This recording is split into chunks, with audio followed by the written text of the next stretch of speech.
All right, all the players are going to practice again today. We're still looking at Hillis, Dorsey, Maneri, and Wally. We're encouraged by the work that they had on Wednesday, though. Hope they continue to improve. I thought Wednesday, we had good work on Wednesday. So we made good progress in the preparations for the Raiders.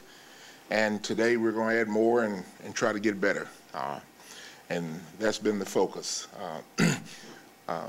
Because of the rain and the wind, I'm going to go inside today rather than go outside because don't want to risk a pull muscle and guys slipping and things like that.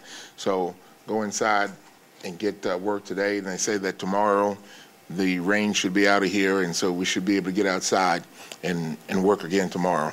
So with that, I'll open it up. The sign that used to be outside the locker room said eliminate bad football. Do you notice that one? Yes. And now it says play good football. Okay. I'm all for that. Decide on the sign and why the change? Well, you know what? I thought that after we put that bad football sign up, we didn't eliminate bad football. So I thought maybe if I changed it and put up the sign that said play good football, we might play some good football and put that in the forefront of their mind. So you eliminate bad football was up there for quite a while. Well, I know. Maybe it was too long. Is it all about positive thinking?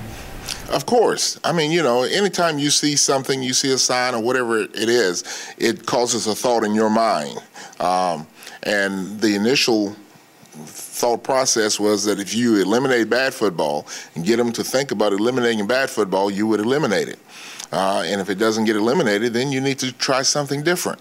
So let's play some good football. And now that's a thought in their mind, and hopefully that will carry over to Sunday. Is this something you've always done at other places with signs? Sometimes, yeah. You get a feeling about a sign or about a phrase that somebody has said something or something like that.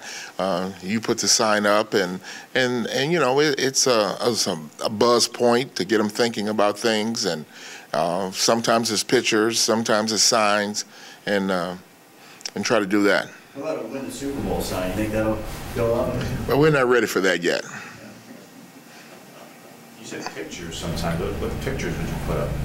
Well, for instance, let's say defensively, if you had 11 guys in a picture, I mean, you know, and you got 11 guys on the ball, well, that sends a statement, you know, and so you could put that picture up, and when the guys walk by there, they see 11 defensive players on the ball, then you got guys getting to the football, you know. So instead of putting a sign, get to the ball, you got the picture up there showing that you got 11 guys to the ball. So, you know, things like that. Are any of those pictures available of the 2012 defense? Probably not total, not 11 guys, but there are pictures available where you have the majority of the defense on the ball. What's been the most disappointing, as taking head coach hat off, putting coordinator hat on? What's been the most disappointing thing to you in that first 6 games about the way the defense has performed? That we give up too many big plays, which allow points. And on defense, I mean, you know, there are 1,000 different stats that you have, but the one that means the most and makes the most difference is the points allowed. And if you can keep points off the board, then you got a chance to win.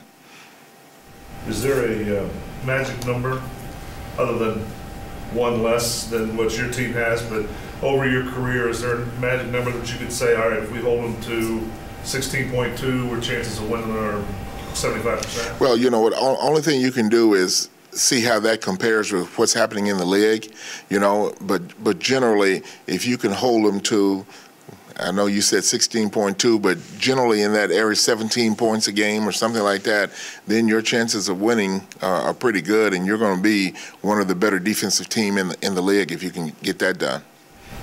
You've had a good rushing attack, but you have 33 negative runs, which is far and away the most in the league. How can a good running team end up with so many of those plays that put you in a bad hole? Well, that's part of our issue, you know, our consistency. And we're not consistent enough, you know, because you can gain yards, but also you have those negative plays. And then generally, you know, somebody's getting beat at the point, or the runner's making a poor decision about the cut that he wants to make, and, you know, those things. And we'll continue to work on improving our consistency so that we can eliminate negative plays. Romeo, yesterday, Hillis was talking about, he said Jamal's kind of a Ferrari and he's more like a 1972 El Camino.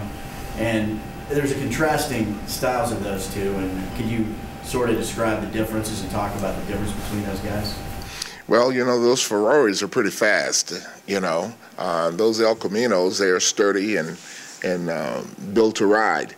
And so I think basically that's the difference, because they both can catch the ball out of the backfield. They both have good vision and can make good cuts.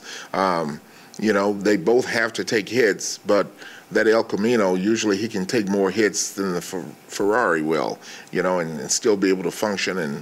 And the Ferrari always wants to look good, but the El Camino, you know, you can have some dents in it and still get done what you need to get done. Ferraris cost more too. I've heard that. Yeah. I mean, if Hillis can go on Sunday, I mean, adds a totally different dynamic to your running game, doesn't it? I mean, well, yeah, but we haven't had him for a couple of weeks now, you know, and so I think the biggest thing, if he's not able to go, Jamal still has to shoulder the load that he's been shouldering, and he's handled it very well.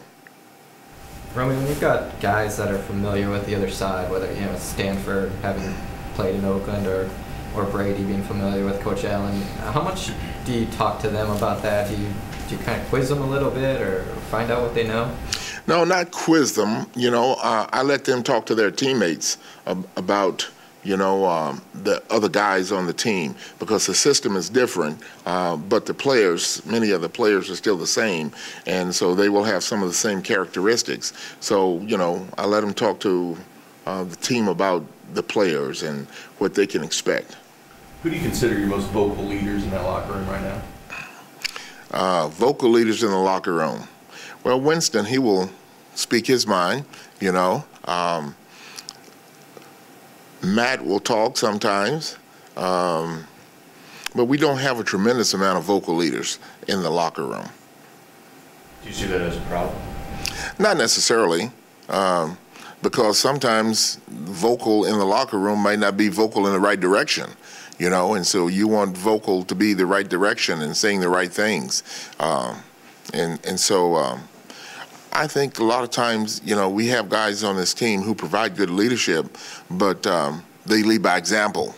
You know, when you talk to Derek Johnson, Derek is not going to be one who's just going to come out and make statements, but when you talk to Derek, you find out that he's very thoughtful about the game and about his play and things like that, you know, and you see that he's a leader when you talk to him. But he's not one who's going to stand up, you know, on the stool and draw attention and make statements. Generally, you have to look for him to find him.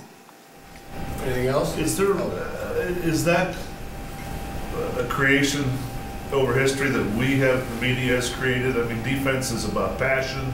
It's about the guy that will stand up on the table in the locker room, his hair on fire, and scream and yell and go around and get in the face of teammates. Is that a stereotype that's just not true? No, I think you know, you have guys who will do that, but they're not going to do it while you're around. They're going to do it at their own time in the meeting room, and like you say, sometimes in the locker room, but they choose the time that they want to do that.